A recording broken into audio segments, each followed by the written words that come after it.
আগের ভিডিওতে তো তোমার সাথে অনেক কিছুই শেয়ার করেছি। তো তারপরে আমরা একটু ঘোরাঘুরি করছিলাম চারদিকে। তো এখানে দেখো অনেক কিছু সত্যি বলতে প্রোগ্রাম ছিল। তো আর এত ভিড়ভাড় ছিল। এই লাইনটা দেখছো? এটা হচ্ছে আমাদের আনন্দবাজারের মানে এতটা ভিড় হয়েছিল। প্রচুর মানে ৪ ঘন্টা দাঁড়িয়েছিলাম লাইনে। তো এখানে ড্রোন শ্যুটও হচ্ছিল, সেজন্য সবাই হাই করছিল। তো রোদে দাঁড়িয়ে মানে অবস্থা নাজেহাল। অনেক মানুষ জানো তো মানে এই রোদের জন্য মানে ছোট বাচ্চাও ছিল তো, তো সেই জন্য বেরিয়ে আসছিল। তো আমরা অনেকক্ষণ মানে ৪ ঘন্টা লাইন দেওয়ার পরে অনেকক্ষণ দাঁড়ানোর পরে আমরা প্রসাদ পেয়েছিলাম। তারপরেও সন্ধ্যা হয়ে গেছিলো। তারপরে এখানে আমরা সবাই মিলে প্রার্থনা করছিলাম। তারপরে চারদিকটা মানে মন্দিরের ভেতরে আমরা ঢুকিনি আসার পর থেকে। তো এখন মন্দিরের ভেতরটাও ঘুরে নিলাম।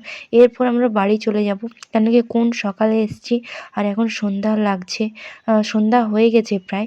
তো রাত্রেবেলা ভিউটা দেখো আরও সুন্দর লাগছিল। ভেতরে একটা খাবারের দোকান ছিল, সেখান থেকেই খেলাম।